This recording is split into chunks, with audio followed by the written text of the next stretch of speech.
ಕಂಸಚಾಣೂರಮರ್ದನಂ ದೇವಕಿ ಪರಮಾನಂದಂ ಕೃಷ್ಣಂ ವಂದೇ ಜಗದ್ಗುರುಂ. ಜಗದ್ಗುರುವಾದಂಥ ಕೃಷ್ಣನ ಚರಣ ಕಮಲಗಳಿಗೆ ವಂದಿಸಿ ಇಂದಿನ ಈ ಒಂದು ಗೀತಾವರ್ಗವನ್ನ ಪ್ರಾರಂಭಿಸೋಣ. ಗೀತೆಯ ಮಹಾತ್ಮೆಯನ್ನು ಈಗಾಗಲೇ ನಾವು ನೋಡಿದ್ದೇವೆ. ಅನೇಕ ಸಂತರ ಮಹಾಮಹಿಮರ ಜೀವನದಲ್ಲಿ ಬೆಳಕಾಗಿದ್ದಾಳೆ ಗೀತೆ. ಗೀತಾ ಮಾತೆ ಅಂತ ಗಾಂಧೀಜಿ ಕೊಂಡಾಡಿದ್ದಾರೆ. ಅಂಥ ಗೀತೆ ಎಲ್ಲರ ಜೀವನದಲ್ಲಿ ಒಂದು ತರಹದ ಹುಮ್ಮಸ್ಸು, ಉತ್ಸಾಹ, ಧೈರ್ಯ, ಒಂದು ಸಮಾಧಾನ ತುಂಬ್ತಾ ಇದೆ. ಓದ್ತಾ ಹೋದಂತೆ ನಮಗೆ ಗೊತ್ತಾಗ್ತಾ ಇದೆ, ಏನೋ ಒಂದು ಶಾಂತಿ, ಸಮಾಧಾನ, ಧೈರ್ಯ ಬರ್ತಾ ಇದೆ. ಜೀವನದಲ್ಲಿ ದುಃಖ, ನಿರಾಸೆ ಉಂಟಾದಾಗ ಏನೋ ಒಂದು ಧೈರ್ಯ, ಸಮಾಧಾನ ಮನಸ್ಸಿಗೆ ಉಂಟಾಗ್ತಾ ಇದೆ. ಅಂಥ ಒಂದು ಸಾಂತ್ವನ ಮಾಡುವ ಒಂದು ವಿಶೇಷ ಗುಣ ಈ ಗೀತೆಯಲ್ಲಿ ಅಡಗಿದೆ. ಇಂತಹ ಭಗವದ್ಗೀತೆಯ ಪಠಣ ಪಾಠದಿಂದ ಅತಿ ಹೆಚ್ಚಿನ ಪುಣ್ಯ ಬರ್ತಾ ಇದೆ ಅಂತ ಗೀತಾ ಮಹಾತ್ಮೆಯಲ್ಲಿ ಹೇಳಲಾಗಿದೆ. ಕುರುಕ್ಷೇತ್ರದಲ್ಲಿ ಯುದ್ಧದ ಸಕಲ ಸಿದ್ಧತೆಗಳು ನಡೆದು ಬಿಟ್ಟಿವೆ. ಪಾಂಡವರು ಕೌರವರು ಎದುರಿಗೆ ನಿಂತಿದ್ದಾರೆ. ಪ್ರತಿಯೊಬ್ಬರೂ ತಮ್ಮ ಶಸ್ತ್ರಾಸ್ತ್ರಗಳನ್ನು ತೆಗೆದುಕೊಂಡು ಯುದ್ಧಕ್ಕೆ ಸನ್ನದ್ಧರಾಗಿದ್ದಾರೆ. ಅರ್ಜುನ ರಣರಂಗದಲ್ಲಿ ಬಂದು ಕೃಷ್ಣನ ಸಾರಥಿಯನ್ನಾಗಿ ಮಾಡಿಕೊಂಡು ಬಂದಿದ್ದಾನೆ. ಅರ್ಜುನನಿಗೆ ಎದುರಿನಲ್ಲಿ ಕೌರವರ ಹಿರಿಯರು ನೋಡಿದಾಗ ಅತೀವವಾದ ಒಂದು ವಿಷಣ್ಣತೆ ಉಂಟಾಗ್ತಾ ಇದೆ. ಇದೇನಿದು, ನಾನು ಹಿರಿಯರ ಜೊತೆ ಯುದ್ಧ ಮಾಡುವುದೇ? ಇಂಥ ಈ ಕೌರವರ ಹಿರಿಯರ ಜೊತೆ ಯುದ್ಧ ಮಾಡಿ, ಪಿತಾಮಹರ ಜೊತೆಗೆ, ದ್ರೋಣಾಚಾರ್ಯರ ಜೊತೆಗೆ ಯುದ್ಧ ಮಾಡಿ ನಾನು ಏನ್ ಸಾಧಿಸಬೇಕಾಗಿದೆ ಈ ಜಗತ್ನಲ್ಲಿ? ನನಗೆ ಯಾವ ಸುಖೋಪಭೋಗಗಳು ಬೇಕಾಗಿಲ್ಲ, ಈ ಯಾವ ರಾಜ್ಯ ಬೇಕಾಗಿಲ್ಲ. ಇವರೆಲ್ಲರನ್ನ ಕೊಂದು ನಾನು ಎಂಥ ಸುಖವನ್ನು ಅನುಭವಿಸಲು ಸಾಧ್ಯ ಇದೆ ಅಂತ, ನನಗಿದು ಯುದ್ಧ ಸಾಧ್ಯ ಇಲ್ಲ ಅಂತ ಹೇಳಿ ಕೃಷ್ಣನ ಮುಂದೆ ತನ್ನ ಗಾಂಡೀವ ಧನಸ್ಸನ್ನು ಇಟ್ಟುಕೊಟ್ಟು ನಾನು ಯುದ್ಧ ಮಾಡಲಾರೆ ಅಂತ ರಥದಲ್ಲಿ ಕುಳಿತುಕೊಂಡು ಬಿಡ್ತಾ ಇದ್ದಾನೆ. ಆಗ ಕೃಷ್ಣನಿಗೆ ಆಶ್ಚರ್ಯವಾಗ್ತಾ ಇದೆ. ಎಂಥದ್ದು ನೀನಿದು, ಎಂಥ ಮಂಕುಕ ಬಿದ್ದಿದೆ ನಿನಗೆ, ಮೋಹ, ನೀನು ತ್ರಿಲೋಕವೀರ, ಶಿವರಾತಿ ಶೂರ ಅಂತ ನಿನಗೆ ಇಂಥ ಯಾಕೆ ಮೋಹ? ಈ ರೀತಿ ಯುದ್ಧಕ್ಕೆ ಸನ್ನದ್ಧನಾಗಿ ಬಂದು ಯುದ್ಧದಲ್ಲಿ ನಾನು ಯುದ್ಧ ಮಾಡುವುದಿಲ್ಲ ಅಂತ ಹೇಳಿ ಹೋದ್ರೆ ಇದು ರಣಹೇಡಿ ವರ್ತನೆ ಆಗ್ತಾ ಇದೆ. ಇದು ನಿನಗೆ ಶೋಭಿಸುವುದಿಲ್ಲ. ಯಾಕೆಂದ್ರೆ ಈ ಕೌರವರು ಅನ್ಯಾಯ ಮಾಡುವಂತಹ ಶತ್ರು ಪಕ್ಷದಲ್ಲಿರುವವರು, ಅವರು ಅಶೋಚ್ಯರು, ದುಃಖಕ್ಕೆ ಅಯೋಗ್ಯರು. ಅವ್ರ ಮೇಲೆ ಯಾಕೆ ನೀನು ಕನಿಕರ ತೋರಿಸ್ತಾ ಇದ್ದೀಯಾ? ಅವರೆಲ್ಲರನ್ನ ನೀನು ಸದೆ ಬಡೆದು ಶಿಕ್ಷಿಸಿ ಪ್ರಜೆಗಳನ್ನು ರಕ್ಷಿಸುವುದು ನಿನ್ನ ಕರ್ತವ್ಯ. ನೀನು ಕ್ಷತ್ರಿಯ, ನಿನ್ನ ಕ್ಷತ್ರಿಯನ ಕರ್ತವ್ಯ ನೀನು ಪಾಲಿಸಲೇಬೇಕು. ಈಗಾಗಲೇ ಅವರು ಎಲ್ಲರೂ ಮೃತರಾಗಿ ಹೋಗಿದ್ದಾರೆ. ಅದೇ ವಿಷಯ 2ನೇ ಅಧ್ಯಾಯದಲ್ಲಿ ಹೇಳಿಕೊಟ್ಟಿದ್ದಾರೆ. ಎಲ್ಲರ ಶರೀರ ಅನ್ನೋದು ಕ್ಷಣ ವಿಧ್ವಂಸಿ, ಆದ್ರೆ ಆತ್ಮ ಅನ್ನೋದು ಅಮರ. ಅದಕ್ಕಾಗಿ ಇವರೆಲ್ಲರೂ ಒಂದಿಲ್ಲ ಒಂದು ನಾಶವಾಗಿ ಹೋಗುವರೆ. ಅದಕ್ಕಾಗಿ ಆ ಒಂದು ಶರೀರದ ಬಗ್ಗೆ ಹೆಚ್ಚಿನ ಮೋಹ ತೋರಿಸ್ಬೇಡ ನೀನು. ಅವರ ಆತ್ಮ ಅಮರವಾಗಿರ್ತಾ ಇದೆ. ಅದಕ್ಕಾಗಿ ನೀನು ನಿನ್ನ ಒಂದು ಕರ್ತವ್ಯವನ್ನ ಪೂರೈಸು. ನೀನು ಈ ರೀತಿ ಮೋಹಕ್ಕೆ ಒಳಗಾಗಬೇಡ ಅಂತ ಕೃಷ್ಣ ಅರ್ಜುನಲ್ಲಿ ಆ ಕ್ಷಾತ್ರ ತೇಜಸ್ಸನ್ನು ಜಾಗೃತಗೊಳಿಸ್ತಾ ಇದ್ದಾನೆ. ಅವನನ್ನು ಹುರಿದುಂಬಿಸ್ತಾ ಇದ್ದಾನೆ. ಅವನಲ್ಲಿ ಆ ಒಂದು ವಿಶೇಷವಾದ ಶೌರ್ಯ ಏನಿತ್ತು ಅದನ್ನ ಜಾಗೃತಗೊಳಿಸ್ತಾ ಇದ್ದಾನೆ. ಆಮೇಲೆ ಮುಂದುವರೆದು ಹೇಳ್ತಾ ಇದ್ದಾನೆ, ಮೊದಲಂತೂ ಶರೀರ ಕ್ಷಣಿಕ, ಆತ್ಮ ಅಮರ ಅನ್ನೋ ವಿಚಾರವನ್ನು ಹೇಳಿಕೊಟ್ಟು ಈಗ ಮುಂದೆ ಇಲ್ಲಿ 2ನೇ ಅಧ್ಯಾಯದಲ್ಲಿ ವೇದದಲ್ಲಿ ಕರ್ಮಕಾಂಡ, ಜ್ಞಾನಕಾಂಡ ಎರಡೂ ಬರ್ತಾ ಇದೆ ವೇದಗಳಲ್ಲಿ. ಆದ್ರೆ ಜ್ಞಾನಕಾಂಡಕ್ಕೆ ಹೆಚ್ಚಿನ ಪ್ರಾಶಸ್ತ್ಯ ಕೊಡುವಂತ ಕೃಷ್ಣ ಅರ್ಜುನಿಗೆ ಹೇಳ್ತಾ ಇದ್ದಾನೆ. ಧಾರ್ಮಿಕ ವಿಧಿವಿಧಾನಗಳ ಮಾಡಿ, ಯಜ್ಞಗಳನ್ನ ಮಾಡಿ ಪ್ರತಿಫಲ ಬಯಸುವುದು ಇವರೆಲ್ಲ ಕೃಪಣರಿದ್ದಂತೆ. ಕರ್ಮ ಫಲಗಳನ್ನ ಅಪೇಕ್ಷಿಸುವವರು, ಕರ್ಮ ಮಾಡ್ತಾ ಇದ್ದಾರೆ, ಯಾವಾಗ ಫಲ ಸಿಗ್ತಾ ಇದ್ರೆ ಫಲದ ಕಡೆಗೆ ಲಕ್ಷ್ಯ ಉಳ್ಳವರು. ಇಂತಹ ಒಂದು ವಿಚಾರ ನೀನು ಹೊಂದಬೇಡ. ನೀನು ಕರ್ಮದ ವಿಚಾರ ಇದರಲ್ಲಿ ಕೇವಲ ಮೋಕ್ಷದ ವಿಚಾರ ಮಾಡು. ಈ ಕರ್ಮಗಳನ್ನ ಮಾಡ್ತಾ ಇರುವಾಗ ನೀನು ಯಾವುದೇ ಒಂದು ಸುಖ ದುಃಖಗಳ ಬಗ್ಗೆ, ಯಾವುದೇ ಒಂದು ಸೋಲು ಗೆಲುವುಗಳ ಬಗ್ಗೆ ನೀನು ಚಿಂತೆಗೆ ಒಳಗಾಡಬೇಡ. ಅದು ಯಾವುದನ್ನು ಮನಸ್ಸಿನಲ್ಲಿ ಹಾಕೊಳ್ಳದೆ ಸಮತ್ವವನ್ನು ಇಟ್ಟುಕೊಂಡು, ಸ್ಥಿರ ಬುದ್ಧಿಯನ್ನು ಇಟ್ಟುಕೊಂಡು ಯುದ್ಧ ಮಾಡು. ಅದು ನಿನಗೆ ಯಾವ ಪಾಪವೂ ತಟ್ಟುವುದಿಲ್ಲ. ಯುದ್ಧದಲ್ಲಿ ಗೆಲುವು ಆಗಬಹುದು, ಸೋಲು ಆಗಬಹುದು. ಎರಡನ್ನೂ ಸ್ವೀಕರಿಸಲಿಕ್ಕೆ ನೀನು ಸಿದ್ಧನಾಗಬೇಕು, ನಿನ್ನ ಕರ್ತವ್ಯವನ್ನು ಪೂರೈಸಬೇಕು ಅನ್ನೋದನ್ನ ಇಲ್ಲಿ ಹೇಳಿಕೊಡ್ತಾ ಇದ್ದಾನೆ. ಈ 2ನೇ ಅಧ್ಯಾಯದಲ್ಲಿ ಈಗ ಅದನ್ನೇ ನೋಡ್ತಾ ಇದ್ದೇವೆ. ಕರ್ಮಕ್ಕೆ ಹೆಚ್ಚಿನ ಪ್ರಾಶಸ್ತ್ಯ ಕೊಟ್ಟು ಕೃಷ್ಣ ಅರ್ಜುನನಿಗೆ ಉಪದೇಶಿಸ್ತಾ ಇದ್ದಾನೆ. ಇಲ್ಲಿ 2ನೇ ಅಧ್ಯಾಯದಲ್ಲಿ 44ನೇ ಶ್ಲೋಕ ನಾವು ನೋಡ್ಬೇಕಾದದ್ದು. ಓಂ ಶ್ರೀ ಪರಮಾತ್ಮನೇ ನಮಃ. ಅಥ ದ್ವಿತೀಯೋಧ್ಯಾಯ. ಶ್ರೀ ಭಗವಾನುವಾಚ. 44ನೇ ಶ್ಲೋಕ. ಹಿಂದಿನ ಶ್ಲೋಕಗಳಲ್ಲಿ ಅದೇ ವೇದಗಳಲ್ಲಿ ಯಜ್ಞ ಯಾಗಗಳ ಒಂದು ವಿಚಾರ ಹೇಳಿ ಅವುಗಳ ಫಲ ಕೂಡ ಕ್ಷಣಿಕ, ನಿಜವಾಗಿ ಆತ್ಮ ಸಾಕ್ಷಾತ್ಕಾರ ಮಾಡಿಕೊಂಡಾಗ ಬರುವಂತಹ ಒಂದು ಫಲ ಏನಿದೆ ಅದು ಮೋಕ್ಷ. ಅದಕ್ಕಾಗಿ ಆ ಮೋಕ್ಷಕ್ಕಾಗಿ ವಿಚಾರ ಮಾಡು ನೀನು. ಈ ಕರ್ಮ ಫಲಗಳ ಬಗ್ಗೆ ಹೆಚ್ಚಿನ ಆಸಕ್ತಿಯನ್ನು ಹೊಂದಬೇಡ. ಕರ್ಮವನ್ನ ಮಾಡುವುದಿಷ್ಟೇ ನಿನ್ನ ಕರ್ತವ್ಯ ಅಂತ ಮುಂದೂ ಕೂಡ ಹೇಳ್ತಾ ಇದ್ದಾನೆ. ಅದಕ್ಕಾಗಿ ಈಗ ನೀನು ಯುದ್ಧ ಮಾಡೋದು ನಿನ್ನ ಕರ್ತವ್ಯ. ಅದರ ಫಲ ಏನಾಗ್ತಾ ಇದೆ ಅಂತ ಆತಂಕಕ್ಕೆ ಒಳಗಾಗಬೇಡ. ಆ ರೀತಿ ನೀನು ಸಮಚಿತ್ತನಾಗಿ ಸ್ಥಿರಚಿತ್ತನಾಗಿ ಯುದ್ಧ ಮಾಡಿದ್ರೆ ನಿನಗೆ ಯಾವ ಪಾಪವೂ ತಟ್ಟುವುದಿಲ್ಲ. ಅದನ್ನೇ ಹೇಳಿ ವೇದಗಳ ಬಗ್ಗೆ ಇಲ್ಲಿ ವಿವರವಾಗಿ ತಿಳಿಸಿಕೊಡ್ತಾ ಇದ್ದಾನೆ. 44ನೇ ಶ್ಲೋಕ. ಭೋಗೈಶ್ವರ್ಯ ಪ್ರಸಕ್ತಾನಾಂ ತಯಾಪಹೃತ ಚೇತಸಾಂ ವ್ಯವಸಾಯಾತ್ಮಿಕಾ ಬುದ್ಧಿ ಸಮಾಧೌ ನ ವಿಧೀಯತೆ. ಭೋಗ ಐಶ್ವರ್ಯ ಪ್ರಸಕ್ತಾನಾಂ ತಯಾ ಅಪಹೃತ ಚೇತಸಾಂ ವ್ಯವಸಾಯಾತ್ಮಿಕಾ ಬುದ್ಧಿ ಸಮಾಧೌ ನ ವಿಧೀಯತೆ.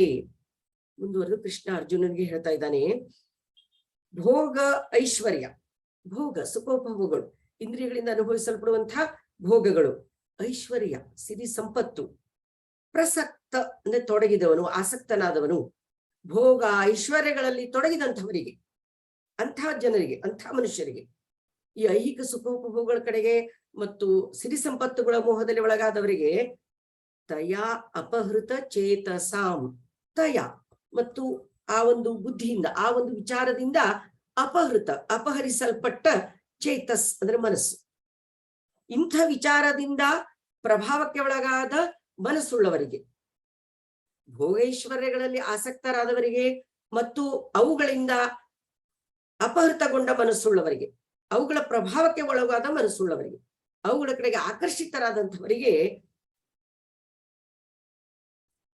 ವ್ಯವಸಾಯಾತ್ಮಿಕ ಬುದ್ಧಿ ಸಮಾಧೌ ನ ವಿಧೀಯತೆ. ಇಂಥವರಿಗೆ ವ್ಯವಸಾಯಾತ್ಮಿಕ ಬುದ್ಧಿ, ವ್ಯವಸಾಯ ಅಂದ್ರೆ ಪ್ರಯತ್ನ, ದೃಢ ಸಂಕಲ್ಪ, ಬುದ್ಧಿ ಅಂದ್ರೆ ಒಂದು ಪರಮಾತ್ಮನಲ್ಲಿರುವ ನಿಷ್ಠೆ, ಭಕ್ತಿ. ವ್ಯವಸಾಯಾತ್ಮಿಕ ಬುದ್ಧಿ, ದೃಢ ಸಂಕಲ್ಪದಿಂದ ಕೂಡಿದ ಭಕ್ತಿ ನಿಷ್ಠೆ, ಇದು ಸಮಾಧೌ ನ ವಿಧೀಯತೆ, ಸಮಾಧಿಯಲ್ಲಿ ಉಂಟಾಗುವುದಿಲ್ಲ. ಸಮಾಧಿ ಅದರ ಸಪ್ತಮಿ ವಿಭಕ್ತಿ ಸಮಾಧೌ ಅಂತ ಆಗ್ತಾ ಇದೆ. ಸಮಾಧಿ ಅಂದ್ರೆ ಏಕಾಗ್ರತೆ, ಮನಸ್ಸಿನ ಒಂದು ನಿಯಂತ್ರಣವಾದಂತಹ ಸ್ಥಿತಿ, ಸಂಪೂರ್ಣವಾದ ಮನಸ್ಸಿನ ಏಕಾಗ್ರತೆ, ಯಾವುದೇ ಬೇರೆ ಕಡೆಗೆ ಮನಸ್ಸು ಚಿತ್ತ ಚಂಚಲವಾಗದೆ ಒಂದೇ ಕಡೆ ಕೇಂದ್ರೀಕೃತವಾಗುವುದು ಸಮಾಧಿ. ಅಂಥ ಸಮಾಧಿಯಲ್ಲಿ ಇಂಥ ಚಂಚಲ ಮನಸ್ಸುಳ್ಳವರ, ಭೋಗೈಶ್ವರ್ಯದಲ್ಲಿ ಆಸಕ್ತಿಯಾದಂತಹ ಮತ್ತು ಅವುಗಳಲ್ಲಿ ಪ್ರಭಾವಕ್ಕೆ ಒಳಗಾದಂತಹವರ ಮನಸ್ಸುಗಳು, ಅವರ ಮನಸ್ಸು ಮತ್ತು ಅವರ ಒಂದು ನಿಷ್ಠೆ, ಅದು ಬುದ್ಧಿ ಏನಿದೆ ಅದು ಸಮಾಧವನ ವಿಧೀಯತೆ, ಸಮಾಧಿಯಲ್ಲಿ ಉಂಟಾಗುವುದಿಲ್ಲ. ಅವರಿಗೆ ಏಕಾಗ್ರತೆ, ಅವರಿಗೆ ಏಕಾಗ್ರ ಚಿತ್ತ ಬರಲು ಸಾಧ್ಯ ಇಲ್ಲ. ಯಾಕೆಂದ್ರೆ ಮನಸ್ಸು ಆ ಸಿರಿ ಸಂಪತ್ತು ವೈಭೋಗಗಳ ಹಿಂದೆ ಓಡ್ತಾ ಇರ್ತದೆ. ಸಹಜವಾಗಿ ಮನಸ್ಸು ಯಾವಾಗಲೂ ಚಂಚಲ, ಅದಕ್ಕೆ ರಥಕ್ಕೆ ಓಡಿಸ್ತಾ ಇದ್ದಾರೆ ಮನೋರಥ ಅಂತ. ಅದು ಯಾವಾಗ್ಲೂ ಓಡ್ತಾ ಇರ್ತದೆ, ಎಲ್ಲ ಕಡೆಗೆ ಓಡಾಡ್ತಾ ಇರ್ತದೆ, ಚಂಚಲ. ಅವರ ಮನಸ್ಸು ಐಶ್ವರ್ಯ ಸುಖೋಭೋಗಗಳ ಕಡೆಗೆ ಆಕರ್ಷಿಸಲ್ಪಟ್ಟಿರ್ತಾ ಇದೆ, ಅದರಲ್ಲಿ ಆಸಕ್ತವಾಗಿರ್ತಾ ಇದೆ. ಅದನ್ನ ಹೇಗೆ ಸಂಪಾದಿಸಬೇಕು, ಹೇಗೆ ಇಟ್ಕೊಳ್ಬೇಕು, ಅದನ್ನ ಹೇಗೆ ಬೆಳೆಸ್ಬೇಕು ಸಂಪತ್ತನ್ನ, ಈ ರೀತಿ ಅದರಲ್ಲಿ ತೊಡಗಿದವರಿಗೆ ಸಮಾಧಿಯಲ್ಲಿ ಏಕಾಗ್ರತೆ ಉಂಟಾಗ್ಲಿಕ್ಕೆ ಸಾಧ್ಯ ಇಲ್ಲ. ಅದನ್ನ ಹೇಳ್ತಾ ಇದ್ದ ಕೃಷ್ಣ. ಅದ್ರ ಹಿಂದೆ ಬೆನ್ನು ಹತ್ತಿ ಬಿಟ್ರೆ, ಐಹಿಕ ಸುಖೋಪಭೋಗಗಳ ಹಿಂದೆ ಬೆನ್ನು ಹತ್ತಿ ಬಿಟ್ರೆ ಮನಸ್ಸಿನ ಆ ಒಂದು ಏಕಾಗ್ರತೆ ಉಂಟಾಗಲು ಸಾಧ್ಯ ಇಲ್ಲ. ಆ ವ್ಯವಸಾಯಾತ್ಮಿಕ ಬುದ್ಧಿ, ದೃಢ ಸಂಕಲ್ಪದಿಂದ ಕೂಡಿದ ಆ ನಿಷ್ಠೆ, ಭಕ್ತಿ, ಅದು ಏನಿದೆ ಅದು ಸಮಾಧಿಯಲ್ಲಿ ಉಂಟಾಗುವುದಿಲ್ಲ. ಅಂಥ ನಿಷ್ಠೆಯೂ ಉಂಟಾಗುವುದಿಲ್ಲ, ಭಕ್ತಿಯೂ ಉಂಟಾಗುವುದಿಲ್ಲ, ದೃಢ ಸಂಕಲ್ಪ ಉಂಟಾಗುವುದಿಲ್ಲ, ಸಮಾಧಿ ಸ್ಥಿತಿ ಬರ್ಲಿಕ್ಕೆ ಸಾಧ್ಯ ಇಲ್ಲ ಅನ್ನುವುದನ್ನ ಕೃಷ್ಣ ಅರ್ಜುನನಿಗೆ ತಿಳಿಸಿ ಹೇಳ್ತಾ ಇದ್ದಾನೆ.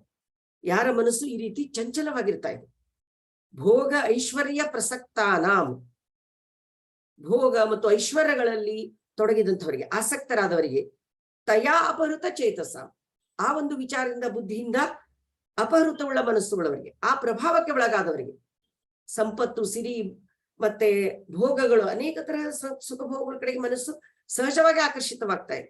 ಅವೆಲ್ಲಗಳಿಂದ ಕೂಡಿದ ಮನಸ್ಸುಳ್ಳವರಿಗೆ ವ್ಯವಸಾಯಾತ್ಮಿಕ ಬುದ್ಧಿ, ದೃಢ ಸಂಕಲ್ಪದಿಂದ ಕೂಡಿದ ಬುದ್ಧಿ ಅಂದ್ರೆ ಇಲ್ಲಿ ಪರಮಾತ್ಮನ ಬಗ್ಗೆ ಇರುವಂತಹ ಭಕ್ತಿ, ಆ ಒಂದು ವಿಚಾರ, ಆ ಬುದ್ಧಿ ಸಮಾಧವನ ವಿಧೀಯತೆ, ಸಮಾಧಿಯಲ್ಲಿ ಉಂಟಾಗುವುದಿಲ್ಲ, ಮನಸ್ಸಿನ ಏಕಾಗ್ರತೆಯಲ್ಲಿ ಉಂಟಾಗುವುದಿಲ್ಲ. ಮನಸ್ಸಿನ ಏಕಾಗ್ರತೆಯಲ್ಲಿ ಪರಮಾತ್ಮನ ಬಗ್ಗೆ ನಿಷ್ಠೆ, ಭಕ್ತಿ ಬರಲು ಸಾಧ್ಯ ಇಲ್ಲ. ಯಾಕಂದ್ರೆ ಮನಸ್ಸು ಯಾವಾಗಲೂ ಆ ಐಶ್ವರ್ಯ ಸುಖೋಭೋಗಗಳ ಕಡೆಗೆ ಓಡ್ತಾ ಇರ್ತದೆ. ಅದಕ್ಕಾಗಿ ಮೊದಲು ನೀನು ಸ್ಥಿರ ಮನಸ್ಸುಳ್ಳವನಾಗು, ಸಮತ್ವದ ಕಡೆಗೆ ಮಹತ್ವ ಕೊಡು, ಮನಸ್ಸನ್ನ ಯಾವುದಕ್ಕೂ ಪ್ರಭಾವಕ್ಕೆ ಒಳಗಾಗಿಸ್ಬಿಡ, ಸುಖ ದುಃಖಗಳನ್ನು ಸಮವಾಗಿ ಸ್ವೀಕರಿಸು ಅಂತ ಅದನ್ನೇ ಮುಂದೆ ಹೇಳ್ತಾ ಇದ್ದಾರೆ. ಯಾವುದಕ್ಕೂ ಈ ಚಿತ್ತ ಚಾಂಚಲ್ಯಕ್ಕೆ ಒಳಗಾಗಬೇಡ, ಅದನ್ನ ಇಲ್ಲಿ ಒಂದೊಂದಾಗಿ ತಿಳಿಸಿ ಹೇಳ್ತಾ ಇದ್ದಾನೆ. ಭೋಗೈಶ್ವರ್ಯ ಪ್ರಸಕ್ತಾನಾಂ ತಯಾಪೃತ ಚೇತಸಾಂ ವ್ಯವಸಾಯಾತ್ಮಿಕಾ ಬುದ್ಧಿ ಸಮಾಧವು ನ ವಿಧೀಯತೆ. ವಿಧೀಯತೆ ಅಂದ್ರೆ ಉಂಟಾಗುತ್ತದೆ, ಸಮಾಧಿ ಸ್ಥಿತಿಯಲ್ಲಿ ಉಂಟಾಗುವುದಿಲ್ಲ. ಅವರಿಗೆ ಮನಸ್ಸಿನ ಏಕಾಗ್ರತೆ ಸಾಧನೆ ಉಂಟಾಗಲು ಸಾಧ್ಯ ಇಲ್ಲ. ಅದಕ್ಕಾಗಿ ಸಮಾಧಿ ಅಂದ್ರೆ ಮನಸ್ಸು ಸ್ಥಿರವಾಗಿರುವಂಥದ್ದು, ಯಾವುದೇ ಕಡೆಗೆ ಚಂಚಲವಾಗದೇ ಇರುವಂಥದ್ದು. ಸಮ್ಯಕ್ ಅಧೀಯತೆ ಅಸ್ಮಿನ್, ಆ ಒಂದೇ ಒಂದು ವಿಷಯದಲ್ಲಿ ಸಂಪೂರ್ಣವಾಗಿ ತಲ್ಲೀನವಾಗಿರುವುದು. ಅಂತ ಸಮಾಧಿ ಸ್ಥಿತಿ ಬರ್ಲಿಕ್ಕೆ ಸಾಧ್ಯ ಇಲ್ಲ. ಯಾರ ಮನಸ್ಸು ಚಂಚಲವಾಗಿರ್ತಾ ಇದೆ, ಯಾರ ಮನಸ್ಸು ಸ್ಥಿರವಾಗಿರುವುದಿಲ್ಲ. 45ನೇ ಶ್ಲೋಕ ನೋಡ್ರಿ. ತ್ರೈಗುಣ್ಯ ವಿಷಯ ವೇದ ನಿಸ್ತ್ರೈಗುಣ್ಯೋ ಭವಾರ್ಜುನ ನಿರ್ದ್ವಂದ್ವೋ ನಿತ್ಯ ಸತ್ವಸ್ಥೋ ನಿರ್ಯೋಗ ಕ್ಷೇಮ ಆತ್ಮವಾನ್. ತ್ರೈಗುಣ್ಯ ವಿಷಯಾಃ ವೇದಾಃ ನಿಸ್ತ್ರೈಗುಣ್ಯೋ ಭವ ಅರ್ಜುನ ನಿರ್ದ್ವಂದ್ವೋ ನಿತ್ಯ ಸತ್ವಸ್ಥಃ ನಿರ್ಯೋಗ ಕ್ಷೇಮ ಆತ್ಮವಾನ್. ಕೃಷ್ಣ ಅರ್ಜುನಿಗೆ ಮತ್ತೆ ಬೋಧಿಸ್ತಾ ಇದ್ದಾನೆ. ಅರ್ಜುನ ಅವನಿಗೆ ಸಂಬೋಧಿಸಿ ಹೇಳ್ತಾ ಇದ್ದಾನೆ, ಎಲೈ ಅರ್ಜುನನೇ, ವೇದಾಹ ತ್ರೈಗುಣ್ಯ ವಿಷಯಾಹ. ವೇದಾಹ, ಈ ವೇದಗಳು ತ್ರೈಗುಣ್ಯ ವಿಷಯಾಹ, 3 ಗುಣಗಳ ವಿಷಯದಿಂದ ತುಂಬಿಕೊಂಡಿವೆ. ಪ್ರಕೃತಿಗೆ ಸಂಬಂಧಿಸಿ ತ್ರಿಗುಣಗಳಿಂದ ತುಂಬಿಕೊಂಡಿವೆ. ವೇದಗಳಲ್ಲಿ ಕೂಡ ಇದೇ ವಿಷಯಗಳು ಹೆಚ್ಚು ಬೋಧಿತವಾಗಿವೆ. ವೇದಗಳಲ್ಲಿ ತ್ರಿಗುಣಗಳು, ಸತ್ವರಜಸ್ ತಮಸ್ಸಿನ ಪ್ರಕೃತಿಗೆ ಸಂಬಂಧಿಸಿದ ಗುಣಗಳು. ಮೋಕ್ಷ ಇದರಲ್ಲಿ ಬರುವುದಿಲ್ಲ. ಇದರಲ್ಲಿ ಹೆಚ್ಚು ಸಂಬಂಧಿಸಿದ ವಿಷಯಗಳು ಕರ್ಮಕಾಂಡಕ್ಕೆ ಸಂಬಂಧಿಸಿದ್ದು. ಆತ್ಮದ ವಿಷಯವಾಗಿ ಸಾಕ್ಷಾತ್ಕಾರಕ್ಕೆ ಸ್ವಲ್ಪ ಅಂಶ ಇದೆ, ಆದ್ರೆ ಹೆಚ್ಚಾಗಿ ಕರ್ಮಕಾಂಡಕ್ಕೆ ಸಂಬಂಧಿಸಿದ ವಿಷಯಗಳು ಹೆಚ್ಚು. ಯಾವ ರೀತಿ ಯಜ್ಞಗಳನ್ನ ಮಾಡಬೇಕು, ಅದರಿಂದ ಎಂಥ ಫಲ ಸಿಗ್ತಾ ಇದೆ, ಈ ರೀತಿ ತ್ರೈಗುಣ್ಯ ವಿಷಯಾಹ ವೇದಾಹ, ತ್ರಿಗುಣಗಳ ವಿಷಯದಿಂದ ತುಂಬಿಕೊಂಡಿವೆ ವೇದಗಳು. ಅರ್ಜುನ ನಿಸ್ತ್ರೈಗುಣ್ಯೋ ಭವ. ನಿಸ್ತ್ರೈಗುಣ್ಯ, ಈ 3 ಗುಣಗಳನ್ನ ಮೀರಿದವನು. ಭವ, ಆಗಿರು, ನೀನು ಆಗಬೇಕು. ಈ ತ್ರಿಗುಣಗಳನ್ನ ದಾಟಿದವನಾಗಬೇಕು ನೀನು. ಗುಣಾತೀತ ಯಾವ ರೀತಿ ಎಲ್ಲ ಒಂದು ಗುಣಗಳನ್ನು ದಾಟಿಕೊಂಡಿರ್ಬೇಕು, ಯಾವುದೇ ಮೋಹಕ್ಕೆ ಒಳಗಾಗಬಾರದು. ಈ ತ್ರಿಗುಣಾತೀತನಾಗಬೇಕು ನೀನು, 3 ಗುಣಗಳನ್ನು ಮೀರಿಕೊಳ್ಳಬೇಕು ನೀನು. ನಿಸ್ತ್ರೈಗುಣ್ಯೋ ಭವ ಅರ್ಜುನ, ಸ್ಥಿರ ಮನಸ್ಸುಳ್ಳವನಾಗು, ಯಾವುದೇ ಒಂದು ವಿಕಾರಕ್ಕೆ ಒಳಗಾಗದಿರು. ಅದಕ್ಕಾಗಿ ಅದನ್ನು ಹೇಳ್ತಾ ಇದ್ದಾರೆ. ಅದಕ್ಕೆ ನಿಸ್ತ್ರೈಗುಣ್ಯ, ತ್ರಿಗುಣಗಳನ್ನು ದಾಟಿದವನು, 3 ಪ್ರಕೃತಿ ಗುಣಗಳಿಗೆ ಅತೀತನಾದವನು. ಭವ, ಆಗಿರು ಅಂತ ಅವನಿಗೆ ತಿಳಿಸಿ ಹೇಳ್ತಾ ಇದ್ದಾನೆ. ಭವ, ನೀನು ಆಗಿರಬೇಕು ಅಂತ ಕೃಷ್ಣ ಅರ್ಜುನನಿಗೆ ಹೇಳ್ತಾ ಇದ್ದಾನೆ. ನಿರ್ದ್ವಂದ್ವಾಹ ನಿತ್ಯ ಸತ್ವಸ್ಥ, ಮತ್ತೆ ಅದನ್ನು ಇನ್ನಷ್ಟು ಸ್ವಲ್ಪ ವಿವರ ಮಾಡಿ ಹೇಳ್ತಾ ಇದ್ದಾನೆ. ನಿರ್ದ್ವಂದ್ವಾಹ, ದ್ವಂದ್ವಗಳನ್ನ ಮೀರಿದವನು. ದ್ವಂದ್ವ ಅಂದ್ರೆ 2 ಸ್ಥಿತಿ. ದ್ವಂದ್ವ ಮಾಡ್ಬೇಕು ಮಾಡಬಾರ್ದು, ಮತ್ತೆ ಅಥವಾ ಇದು ಸುಖ ದುಃಖ, ಇದು ಸುಖ ಕೊಡ್ತದೋ ದುಃಖ ಕೊಡ್ತದೋ, ಈ ರೀತಿ ದ್ವಂದ್ವ ಸ್ಥಿತಿಗಳನ್ನ ಮೀರಿದವನು, ದ್ವಂದ್ವಗಳನ್ನ ಮೀರಿದವನಾಗಿ. ನಿರ್ದ್ವಂದ್ವ, ದ್ವಂದ್ವರಹಿತನಾದವನು. ನಿತ್ಯ ಸತ್ವಸ್ಥ, ನಿತ್ಯ ಯಾವಾಗಲೂ ಸತ್ವಸ್ಥ, ಸತ್ವಸ್ಥನಾಗಿ, ಸತ್ವ ನಿನ್ನಲ್ಲಿ ಇರಬೇಕು, ಸ್ಥಿರತೆ ಇರಬೇಕು, ಸಮಾಧಾನತೆ, ಏಕಾಗ್ರತೆ, ಸ್ಥಿರತೆ ನಿನ್ನಲ್ಲಿರಬೇಕು. ನಿತ್ಯ ಸತ್ವಸ್ಥ, ಯಾವಾಗಲೂ ಸತ್ವಸ್ಥನಾದವನಾಗಿ. ನಿರ್ಯೋಗಕ್ಷೇಮ, ನಿರ್ಯೋಗಕ್ಷೇಮ ಆತ್ಮವಾನ್. ನಿರ್ಯೋಗಕ್ಷೇಮ, ಯೋಗ ಕ್ಷೇಮದಿಂದ ದೂರನಾದವನಾಗಿ. ಯೋಗ ಅಂದ್ರೆ ಸಂಬಂಧ, ಟು ಜಾಯಿನ್. ಯೋಗ, ಯೋಗದಿಂದ ದೂರ ಅಂದ್ರೆ, ಯೋಗ ಅಂದ್ರೆ ಆ ಅರ್ಥದಲ್ಲಿ ಬಂದಿದೆ. ಯೋಗ ಅಂದ್ರೆ ಯೋಗಕ್ಷೇಮ ಅಂತ ನಾವು ಮುಂದೆ ಬರ್ತಾ ಇದ್ದೇನೆ. ಯೋಗ ಅಂದ್ರೆ ಸಂಬಂಧಗಳು. ಯೋಗ ಈ ಐಹಿಕ ಇದ್ರ ಜೊತೆಗೆಲ್ಲ ಸಂಬಂಧಗಳಿದ್ರೆ ಯೋಗ ಅಂತಿಲ್ಲ ಹೇಳ್ತಾ ಇದ್ದೇವೆ. ಕ್ಷೇಮ ಅಂದ್ರೆ ಕುಶಲತೆ, ರಕ್ಷಣೆ, ಆರೋಗ್ಯದ ರಕ್ಷಣೆ, ಇದೆಲ್ಲ ಬಗ್ಗೆ ನಾವು ಕ್ಷೇಮ ಅಂತ ವಿಚಾರಿಸ್ತಾ ಇದ್ದೇವೆ. ಯೋಗ ಕ್ಷೇಮ ಇವೆಲ್ಲಗಳಿಂದ ದೂರಾದವನಾಗಿ. ನಿರ್ಯೋಗ ಕ್ಷೇಮ, ಯೋಗ ಕ್ಷೇಮಗಳಿಂದ ದೂರನಾದವನಾಗಿ. ಆತ್ಮವಾನ್, ಆತ್ಮದಿಂದ ತುಂಬಿಕೊಂಡವನಾಗಿ, ಚೈತನ್ಯ ರೂಪಿ ಆತ್ಮದಿಂದ ಕೂಡಿದವನಾಗಿ, ನಿತ್ಯ ಸತ್ವಸ್ಥನಾದವನಾಗಿ. ಭವ, ಆಗಿರಬೇಕು ನೀನು. ಎಲ್ಲ ದ್ವಂದ್ವರಹಿತನಾದವನಾಗಿ, ಗುಣಾತೀತನಾಗಿ, ನಿತ್ಯ ಸತ್ವಸ್ಥನಾಗಿ. ಇದು ಅತ್ಯಂತ ಮಹತ್ವ. ಸತ್ವ ಇರ್ಬೇಕು ನಿನ್ನಲ್ಲಿ, ಸ್ಥಿರತೆ ಇರಬೇಕು. ಏಕಾಗ್ರತೆ ಇದ್ದಾಗ, ಸತ್ವ ಸ್ಥಿರತೆ ಇದ್ದಾಗ ನೀನು ಜೀವನದಲ್ಲಿ ಏನಾದ್ರೂ ಸಾಧಿಸಬಹುದು.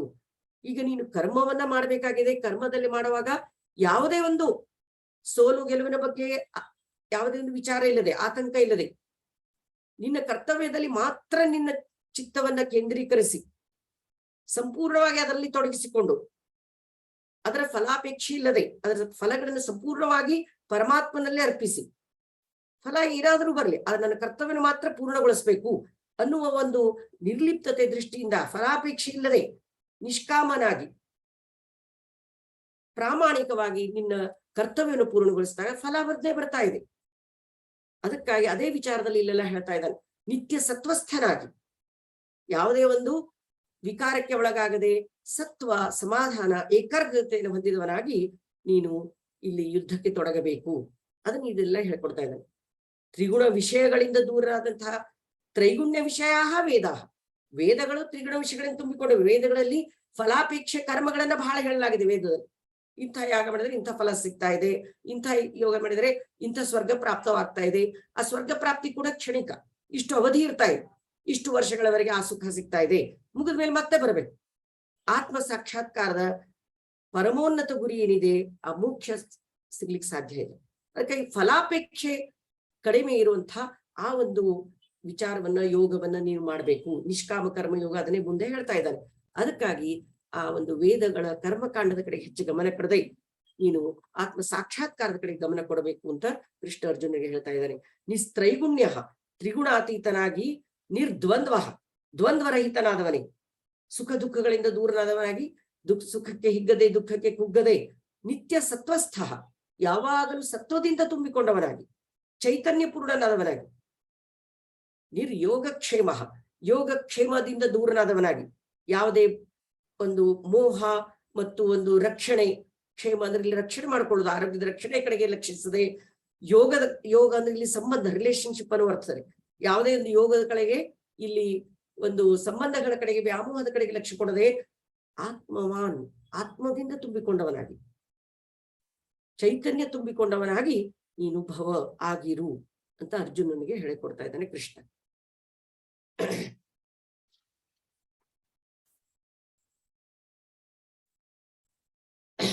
ದ್ವಂದ್ವ ಸ್ಥಿತಿಗಳು ಬೇರೆ ಬೇರೆ, ಸುಖ ದುಃಖಗಳು, ಆಮೇಲೆ ಅನೇಕ ತಂಪು, ಉಷ್ಣ, ಶೀತೋಷ್ಣಗಳು, ಬೇರೆ ಬೇರೆ ಸಾಕಷ್ಟು ದ್ವಂದ್ವಗಳು ಬರ್ತಾ ಇವೆ. ಆ ಎಲ್ಲ ದ್ವಂದ್ವಗಳನ್ನ ಮೀರಿದವನಾಗು ನೀನು. ಮನಸ್ಸಿನ ಚಿತ್ತದ ಏಕಾಗ್ರತೆಯನ್ನು ಸಾಧಿಸು, ಅದನ್ನು ತಿಳಿಸಿ ಹೇಳ್ತಾ ಇದ್ದಾನೆ. 46ನೇ ಶ್ಲೋಕ. ಯಾವಾನರ್ಥ ಉದಪಾನೆ ಸರ್ವತಃ ಸಂಪ್ಲುತೋದಕೆ ತಾವಾನ್ ಸರ್ವೇಷು ವೇದೇಶು ಬ್ರಾಹ್ಮಣಸ್ಯ ವಿಜಾನತಃ. ಯಾವಾನ್ ಅರ್ಥಃ ಉದಪಾನೆ ಸರ್ವತಃ ಸಂಪ್ಲುತೋದಕೆ ತಾವಾನ್ ಸರ್ವೇಷು ವೇದೇಶು ಬ್ರಾಹ್ಮಣಸ್ಯ ವಿಜಾನತಃ. ಉದಪಾನಂ ಅಂದ್ರೆ ಒಂದು ಬಾವಿ, ಚಿಕ್ಕ ಬಾವಿ. ಉದಪಾನೆ ಬಾವಿಯಲ್ಲಿ, ಯಾವಾನ್ ಅರ್ಥ, ಯಾವಾನ್ ಅಂದ್ರೆ ಎಷ್ಟು ಅನ್ನುವಂಥದ್ದು, ಹೌ ಮಚ್, ಎಷ್ಟು, ಅರ್ಥ ಉದ್ದೇಶ ತುಂಬಿರ್ತಾ ಇದೆ. ಬಾವಿಯಲ್ಲಿ, ಒಂದು ಚಿಕ್ಕ ಬಾವಿಯಲ್ಲಿ ಎಷ್ಟು ಒಂದು ಉದ್ದೇಶ, ಪ್ರಯೋಜನ ಇರ್ತಾ ಇದೆ.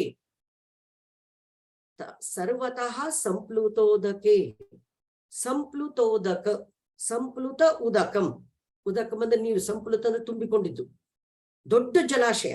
ಸಂಪ್ಲುತೋದಕಂ ಅಂದ್ರೆ ಸಂಪ್ಲುತೋದಕೆ, ದೊಡ್ಡ ಜಲಾಶಯದಲ್ಲಿ ಕೂಡ ಸರ್ವತಃ ಎಲ್ಲ ಕಡೆಗಳಿಂದ. ಚಿಕ್ಕ ಬಾವಿಯಲ್ಲಿ ಒಂದು ಏನು ಪ್ರಯೋಜನ ಆಗ್ತಾ ಇರ್ತದೆ, ಅಷ್ಟೇ ಪ್ರಯೋಜನ ದೊಡ್ಡ ಜಲಾಶಯದಿಂದಲೂ ಆಗ್ತಾ ಇರ್ತದೆ. ನೀರು ಸಿಗುವುದು, ನೀರು ಪ್ರಾಪ್ತವಾಗುವುದು ಅಷ್ಟೇ.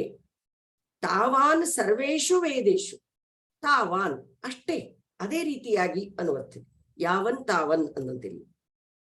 ಸರ್ವೇಷು ವೇದೇಶು ಎಲ್ಲ ವೇದಗಳಲ್ಲಿ, ಬ್ರಾಹ್ಮಣಸ್ಯ ವಿಜಾನತಃ, ಬ್ರಾಹ್ಮಣಸ್ಯ ಬ್ರಾಹ್ಮಣನಿಗೆ, ಬ್ರಹ್ಮಜ್ಞಾನಿಯಾದವನಿಗೆ, ವಿಜಾನತಃ ಅವನಿಗೆ ವಿಶೇಷಣ, ವಿಜಾನತ್ ಅಂದ್ರೆ ತಿಳಿದುಕೊಂಡವನು, ಜ್ಞಾನಿಯಾದವನು.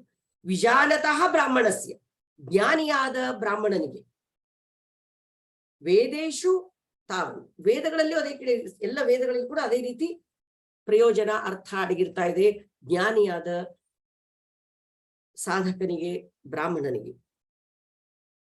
ಒಂದು ಚಿಕ್ಕ ಕೊಳದಿಂದ ಒಂದು ಬಾವಿಯಿಂದ ಏನು ಪ್ರಯೋಜನ ಸಿಗಬೇಕು ಅಷ್ಟೇ ಪ್ರಯೋಜನ ಜಲಾಶಯದಿಂದಲೂ ಸಿಗ್ತಾ ಇದೆ, ದೊಡ್ಡ ಜಲಾಶಯದಿಂದಲೂ. ಅದೇ ರೀತಿ ವೇದಗಳಲ್ಲಿ ಕೂಡ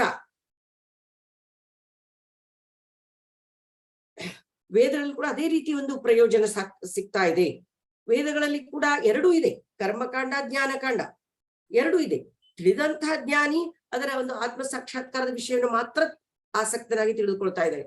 ಆದರೆ ಅಜ್ಞಾನಿ ಅಲ್ಪಜ್ಞಾನಿಯವನು ಕರ್ಮಕಾಂಡಗಳ ಕಡೆಗೆ ವಿಶೇಷ ಆಸಕ್ತಿಯನ್ನ ತೋರಿಸ್ತಾ ಇದ್ದಾನೆ. ವೇದ ಸಾಹಿತ್ಯ ದೊಡ್ಡದಿದೆ, ಅದು ವೈದಿಕ ಸಾಹಿತ್ಯ. ಆ ವೈದಿಕ ಸಾಹಿತ್ಯದಲ್ಲಿ ಅನೇಕ 4 ವೇದಗಳಿವೆ, ಬಹಳಷ್ಟು ವಿಷಯಗಳು ಚರ್ಚಿತವಾಗಿವೆ. ಆ ವೇದಗಳಲ್ಲಿ ಏನಿದೆ ಬಹಳಷ್ಟು ಎಲ್ಲ ತರಹದ ಅಥರ್ವಶಾಸ್ತ್ರದಲ್ಲಿ ಅಂತೂ ಅಥರ್ವ ವೇದದಲ್ಲಿ ಅನೇಕ ಈ ಒಂದು ಮಾಯಾ ಮಾಟ ಅಂತಹವುಗಳು ಕೂಡ ಹೇಳಲ್ಪಟ್ಟಿವೆ. ಋಗ್ವೇದದಲ್ಲಿ ದೇವತಾ ಸ್ತುತಿ ಇದೆ, ಯಜುರ್ವೇದದಲ್ಲಿ ಯಜ್ಞಯಾಗಗಳ ಪರಿಕ್ರಮ ಹೇಳಿಕೊಡಲಾಗಿದೆ, ಸಾಮವೇದದಲ್ಲಿ ಪರಮಾತ್ಮನ ಗುಣಗಾನ ಮಾಡಲಾಗಿದೆ, ಅಥರ್ವ ವೇದದಲ್ಲಿ ಯಜ್ಞಯಾಗಗಳ ಅದೇ ಪರಿಚರ ಹೆಚ್ಚಿನ ಕ್ರಮಗಳನ್ನ ಹೇಳಿಕೊಳ್ಳಲಾಗಿದೆ. ಈ ವೈದಿಕ ಸಾಹಿತ್ಯದಲ್ಲಿ ಎರಡೂ ಇವೆ, ಕರ್ಮಕಾಂಡ ಜ್ಞಾನಕಾಂಡ.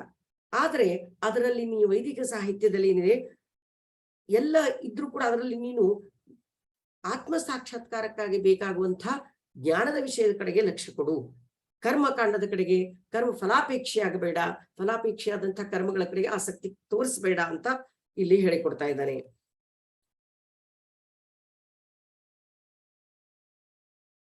ಅಂದ್ರೆ ವೇದಗಳ ಸರಿಯಾದ ಉದ್ದೇಶ ತಿಳಿದ ಒಂದು ಜ್ಞಾನಿಯಾದವನಿಗೆ ವೇದಗಳ ಸರಿಯಾದ ಅರ್ಥ ಆಗ್ತಾ ಇದೆ, ಎರಡೂ ಅದರಲ್ಲಿ ತುಂಬಿದ್ದನ್ನ ಅಡಗಿದ್ದನ್ನ ಅವನು ತಿಳಿದುಕೊಳ್ತಾ ಇದ್ದಾನೆ. ಅದೇ ರೀತಿ ವೇದಗಳಲ್ಲಿ ಒಂದು ಬೇರೆ ಚಿಕ್ಕ ಚಿಕ್ಕ ಅಲ್ಪಜ್ಞಾನವೂ ಇದೆ. ಸಣ್ಣ ಕೊಳದಿಂದ ಯಾವ ರೀತಿಯ ಪ್ರಯೋಜನ ಆಗಬೇಕು ಅದೇ ರೀತಿ ಅಲ್ಲಿಯೂ ಸಣ್ಣ ಸಣ್ಣ ಅಲ್ಪಜ್ಞಾನವೂ ಇದೆ. ಅದೇ ರೀತಿ ದೊಡ್ಡ ಜಲಾಶಯದಿಂದ ಆಗುವ ಪ್ರಯೋಜನಗಳಂತಹ ಆತ್ಮ ಸಾಕ್ಷಾತ್ಕಾರದ ವಿಚಾರಗಳು ಇವೆ. ಆದ್ರೆ ನೀನು ಅದರಲ್ಲಿ ಆತ್ಮ ಸಾಕ್ಷಾತ್ಕಾರದ ವಿಚಾರವನ್ನ ತಿಳಿದುಕೋ, ಅಲ್ಪಜ್ಞಾನಿ ಆಗಬೇಡ ಅಂತ ಇಲ್ಲಿ ತಿಳಿಸಿ ಹೇಳ್ತಾ ಇದ್ದಾನೆ. ಈ 47ನೇ ಶ್ಲೋಕ ಬಹಳ ಸುಂದರವಾಗಿದೆ, ಬಹಳಷ್ಟು ಪ್ರಸಿದ್ಧವಾದ ಶ್ಲೋಕ, ಎಲ್ಲ ಕಡೆಗೆ ಉದಾಹರಿಸಲ್ಪಡ್ತಾ ಇದೆ. ಅದೇ ನಿಷ್ಕಾಮ ಕರ್ಮದ ಕೃಷ್ಣನ ಮಹತ್ವದ ಬೋಧನೆ, ಗೀತಾಚಾರ್ಯನ ಭಗವದ್ಗೀತೆಯಲ್ಲಿ ಮುಖ್ಯವಾಗಿ ಬರುವಂತಹ ಬೋಧನೆ ಇದು. ಕರ್ಮಣ್ಯೇವಾಧಿಕಾರಸ್ತೆ ಮಾ ಫಲೇಶು ಕದಾಚನ ಮಾ ಕರ್ಮ ಫಲ ಹೇತುರ್ಭೂರ್ ಮಾತೆ ಸಂಗೋಸ್ತ್ವ ಕರ್ಮಣಿ. ಬಿಡಿಸಿ ನೋಡೋಣ ಇದನ್ನ. ಕರ್ಮಣಿ ಏವ ಹುಡ್ಕೊಂಡು ಕರ್ಮಣ್ಯೇವ ಅಂತ ಆಗಿದೆ. ಕರ್ಮಣಿ ಏವ ಅಧಿಕಾರ ತೇ ಮಾ ಫಲೇಶು ಕದಾಚನ ಮಾ ಕರ್ಮ ಫಲ ಹೇತು ಭೂಹು ಅಲ್ಲಿ ಬಿಡಿಸ್ಬೇಕು. ಮಾ ಕರ್ಮ ಫಲ ಹೇತು ಭೂಹು ಮಾ ತೇ ಸಂಗಃ ಅಲ್ಲಿ ಬಿಡಿಸುವುದು ತು ಅಕರ್ಮಣಿ, ಸಂಗಸ್ತ್ವ ಕರ್ಮಣಿ ಅಂತ ಸಂಧಿ ಆಗಿದೆ. ಸಂಗಃ ತು ಅಕರ್ಮಣಿ ತ್ವಕರ್ಮಣಿ ಅಂತ ಸಂಧಿ ಆಗ್ತಾ ಇದೆ ಇಲ್ಲಿ. ಕರ್ಮಣಿ ಏವ ಅಧಿಕಾರ ತೇ ಮಾ ಫಲೇಶು ಕದಾಚನ ಮಾ ಕರ್ಮ ಫಲ ಹೇತು ಭೂಹು ಮಾತೆ ಸಂಗಃ ತು ಅಕರ್ಮಣಿ. ಕೃಷ್ಣಾರ್ಜುನ ತುಂಬಾ ಸುಂದರವಾಗಿ ಇಲ್ಲಿ ಹೇಳ್ತಾ ಇದ್ದಾನೆ. ಕರ್ಮಣಿ ಏವ, ಕರ್ಮಣಿ ಕರ್ಮದಲ್ಲಿ, ಕರ್ಮನ್ ಅದರ ಸಪ್ತಮಿ ಭಕ್ತಿ ಏಕವಚನ, ಕರ್ತವ್ಯದಲ್ಲಿ, ನಿನ್ನ ಕಾರ್ಯದಲ್ಲಿ, ನಿನ್ನ ಕರ್ಮದಲ್ಲಿ, ತೇ ಅಧಿಕಾರ ನಿನ್ನ ಅಧಿಕಾರವಿದೆ. ತೇ ಅಂದ್ರೆ ನಿನ್ನ, ಕರ್ಮಣಿ ಏವ ಅಂತ ಜೋರು ಕೊಟ್ಟು ಹೇಳ್ತಾ ಇದ್ದಾನೆ. ಏವ ಕಾರ್ಯದಲ್ಲಿ ಮಾತ್ರ, ನಿನ್ನ ಕರ್ತವ್ಯದಲ್ಲಿ ಮಾತ್ರ ನಿನಗೆ ಅಧಿಕಾರ ಇದೆ. ಮಾ ಫಲೇಶು ಕದಾಚನ, ಫಲೇಶು ಫಲಗಳಲ್ಲಿ, ಕರ್ಮದ ಫಲಗಳಲ್ಲಿ, ಕದಾಚನ ಎಂದಿಗೂ, ಮಾ ಬೇಡ ಇರುವುದಿಲ್ಲ. ನೀನು ಕರ್ಮದ ಫಲದ ಅಪೇಕ್ಷೆ ಮಾಡಬೇಡ. ನಿನಗೆ ಅಧಿಕಾರ ಇದ್ದದ್ದು ಕೇವಲ ಕರ್ಮಗಳಲ್ಲಿ, ಫಲಗಳಲ್ಲಿ ಅಲ್ಲ, ಎಂದಿಗೂ ಅಲ್ಲ. ಕದಾಚನ ಮಾ ಬೇಡ.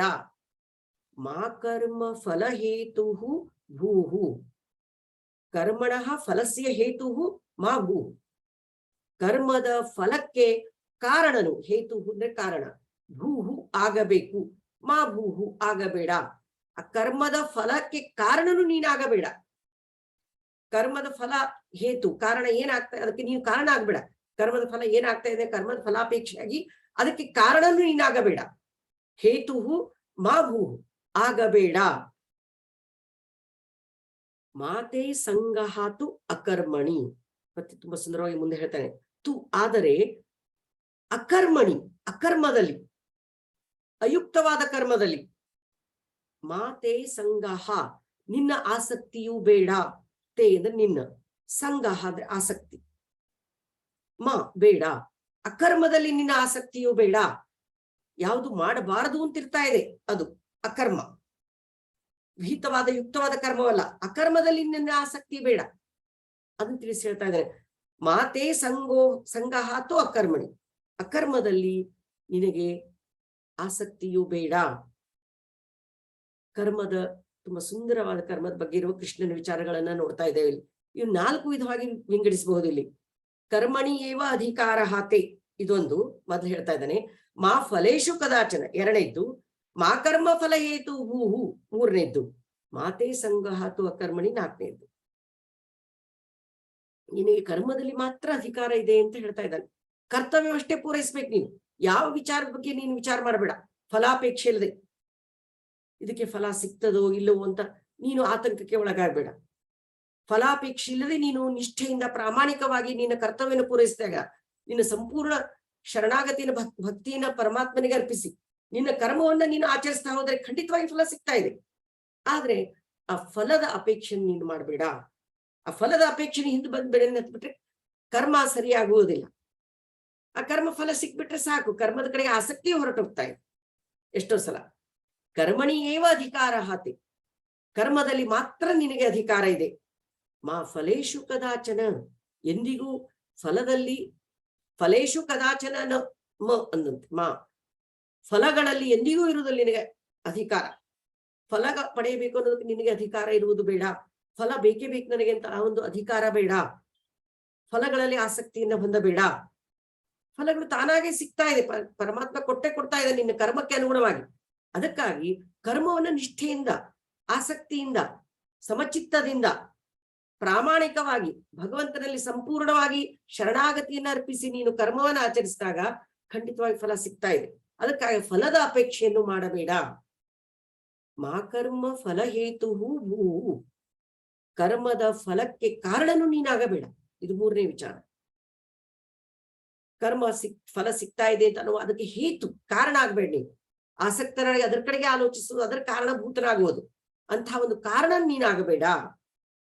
ಮಾತೆ ಸಂಗಹಾತು ಅಕರ್ಮಣಿ, ಅಕರ್ಮದಲ್ಲಿ ನಿನಗೆ ಆಸಕ್ತಿ ಬೇಡ. ನಾಲ್ಕನೇದ್ದು, ಕೆಟ್ಟ ಕಾರ್ಯದಲ್ಲಿ, ಬೇರೆ ಬೇರೆ ಅವಿಹಿತ ಕಾರ್ಯದಲ್ಲಿ, ಅಯುಕ್ತ ಕಾರ್ಯದಲ್ಲಿ ನಿನಗೆ ಆಸಕ್ತಿಯೂ ಬೇಡ. ಮಾತೆ ಸಂಗಹಾತು ಅಕರ್ಮಣಿ, ಬೇರೆ ಕಡೆಗೆ ಅಂತಹ ಅಯುಕ್ತಕರವಾದ ಕರ್ಮವನ್ನು ಬಿಟ್ಟುಕೊಟ್ಟು ಯೋಗ್ಯ ಕರ್ಮದಲ್ಲಿ, ನಿನ್ನ ಕರ್ತವ್ಯದಲ್ಲಿ ನೀನು ಸರಿಯಾಗಿ ಪಾಲನೆ ಮಾಡಿದರೆ ಖಂಡಿತವಾಗಿ ಫಲ ಸಿಗ್ತದೆ. ಇದೇ ನಿಷ್ಕಾಮ ಕರ್ಮಯೋಗ ಗೀತೆಯ ಮುಖ್ಯ ಸಾರ. ಸಾಮಾನ್ಯವಾಗಿ ನಾವು ಮನುಷ್ಯರು ಕರ್ಮ ಮಾಡಿದ್ದೇವೆ, ಫಲ ಸಿಗ್ಲೇಬೇಕು ಅಂತ ಅಪೇಕ್ಷೆ ಮಾಡ್ತಾ ಇದ್ದೇವೆ. ಆದ್ರೆ ಆ ಫಲಾಪೇಕ್ಷೆಯಲ್ಲಿ ಕೆಲಸ ಮಾಡುವುದು ಸಾಧಕನ ಒಂದು ಗುಣ, ಜ್ಞಾನಿಯ ಗುಣ. ಫಲಾಪೇಕ್ಷೆ ಇಲ್ಲದೆ ಏನೇ ಆಗ್ಲಿ, ಸುಖ ದುಃಖ ಅದೇ. ಇಲ್ಲಿ ಯುದ್ಧ ಮಾಡುವಾಗ ನಿನ್ಗೆ ಗೆಲುವು ಆಗ್ಬಹುದು, ಸೋಲು ಆಗ್ಬಹುದು. ಆದ್ರೆ ಅದ್ರ ಕಡೆಗೆ ನೀನು ಲಕ್ಷ್ಯ ಕೊಡಬೇಡ. ನಿನ್ನ ಕರ್ತವ್ಯ, ಕ್ಷತ್ರಿಯನ ಕರ್ತವ್ಯ ನೀನು ಮಾಡ್ಲೇಬೇಕು. ಪ್ರಾಮಾಣಿಕವಾಗಿ ಇಲ್ಲಿ ನ್ಯಾಯದಿಂದ ನೀನು ಇಲ್ಲಿ ಶತ್ರುಗಳನ್ನು ಸಂಹರಿಸಿದ್ದು ನಿನ್ನ ಕರ್ತವ್ಯ. ಅದಕ್ಕಾಗಿ ನೀನು ಅದನ್ನು ಪಾಲನಾ ಮಾಡಬೇಕು. ಅದಕ್ಕಾಗಿ ನೀನು ಕರ್ತವ್ಯದಲ್ಲಿ ತೊಡಗಬೇಕು ಅಂತ ಕೃಷ್ಣ ಅರ್ಜುನನಿಗೆ ಹೇಳ್ತಾ ಇದ್ದಾರೆ. ಅದಕ್ಕಾಗಿ ಇದೇ ನಿಷ್ಕಾಮ ಕರ್ಮಯೋಗ ಅಂತ ಭಗವದ್ಗೀತೆಯ ಸಾರ ಸರ್ವಸ್ವ ಇದೆ. ಯಾಕೆಂದ್ರೆ ಸುಲಭವಾಗಿ ನಮ್ಮ ಮನುಷ್ಯರಲ್ಲಿ ಕರ್ಮ ಮಾಡಿದಾಗ ಫಲಾಪೇಕ್ಷೆ ಉಂಟಾಗುವುದು ಸಹಜ. ಆದ್ರೆ ಆ ಒಂದು ಫಲದ ಅಪೇಕ್ಷೆ ಮಾಡ್ತಾ ಹೋದ್ರೆ ಅದ್ರ ಹಿಂದೆಯೇ ಹೋಗ್ತಾ ಇದೆ ಮನುಷ್ಯನಿಗೆ. ಫಲಾಪೇಕ್ಷೆ ಆಗ್ಬಿಟ್ರೆ ಅಲ್ಲಿಗೆ ಮುಗಿದ್ ಬಿಡ್ತಾ ಇದೆ. ಆದ್ರೆ ಅದು ಮುಗಿಯುವುದಿಲ್ಲ. ನಮ್ಮ ಕರ್ತವ್ಯ ಪೂರ್ಣವಾದಾಗ ಕರ್ತವ್ಯ ತಾನಾಗಿ ಸಿಗ್ತಾ ಇದೆ. ಅದ್ರ ಫಲದ ಅಪೇಕ್ಷೆಯಿಂದ ಬೆನ್ನು ಹತ್ತಿದ್ರೆ ಅದು ಮನಸ್ಸು ಚಂಚಲವಾಗ್ತಾ ಇದೆ, ಮತ್ತಷ್ಟು ವ್ಯಗ್ರವಾಗ್ತಾ ಇದೆ. ಫಲ ಸಿಗಬಹುದು, ಸಿಗುತ್ತಿಲ್ಲ. ಆ ಒಂದು ಚಿತ್ತ ಸಮತೆಯನ್ನು ಕಾಯ್ದುಕೊಂಡು ಮುಂದೆ ಅದೇ ಬರ್ತಾ ಇದೆ. ಸಮತ್ವಂ ಯೋಗ ಉಚ್ಚತೆ ಎಂದು ಮುಂದಿನ ಶ್ಲೋಕದಲ್ಲಿ ಹೇಳ್ತಾ ಇದ್ದಾನೆ. ಸಮತ್ವವೇ ಯೋಗ, ಮನಸ್ಸಿನ ಸ್ಥಿರತೆಯನ್ನು ಕಾಯ್ದುಕೊಳ್ಳುವುದೇ ಯೋಗ ಅಂತ ಹೇಳ್ತಾ ಇದ್ದಾನೆ. ಆ ಒಂದು ಸ್ಥಿರತೆಯನ್ನ, ಸಮತ್ವವನ್ನು ನೀನು ಕಾಯ್ದುಕೊಳ್ಳುವಂತ ಇಲ್ಲಿ ಹೇಳಿಕೊಟ್ಟಿದ್ದಾನೆ. ಕರ್ಮಣ್ಯೇವಾಧಿಕಾರಸ್ಥೆ ಮಾ ಫಲೇಶು ಕದಾಚನ ಮಾ ಕರ್ಮ ಫಲ ಹೇತುರ್ಭೂ ಮಾತೆ ಸಂಗೋಸ್ತ್ವ ಕರ್ಮಣಿ. ಅಕರ್ಮದಲ್ಲಿ ನೀನು ಆಸಕ್ತಿಯನ್ನು ಹೊಂದಬೇಡ. ಇದು ಮಹತ್ವವಾದದ್ದು. ನಾವು ಸಹಜವಾಗಿ ನಾವು ಅಕರ್ಮದಲ್ಲಿ ತೊಡಗ್ತಾ ಇದ್ದೇವೆ. ಯಾವುದು ಮಾಡಬಾರದು ಅಂತಿದ್ದಾರೆ ಅದನ್ನೇ ಮಾಡ್ಲಿಕ್ಕೆ ತೊಡಗ್ತಾ ಇದ್ದೇವೆ. ಮನುಷ್ಯನ ಚಂಚಲವಾದ ಮನಸ್ಸು. ಆದ್ರೆ ಅಕರ್ಮದ ಕಡೆಗೆ ನೀನು ಆಸಕ್ತಿಯನ್ನು ಹೊಂದಬೇಡ. ಕೃಷ್ಣ ತುಂಬಾ ಸುಂದರವಾಗಿ ಕರ್ಮದ ಬಗ್ಗೆ ತನ್ನ ಕನ್ಸೆಪ್ಷನ್, ತನ್ನ ವಿಚಾರವನ್ನು ಬಹಳ ಸುಂದರವಾಗಿ ಹೇಳಿಕೊಟ್ಟಿದ್ದಾನೆ ಇಲ್ಲಿ. ಇದು ಭಗವದ್ಗೀತೆಯ ಸಾರ ಸರ್ವಸ್ವ ಅಂತ ನಾವು ಹೇಳಬಹುದಾಗಿದೆ. ಕೃಷ್ಣಾರ್ಪಣಮಸ್ತು.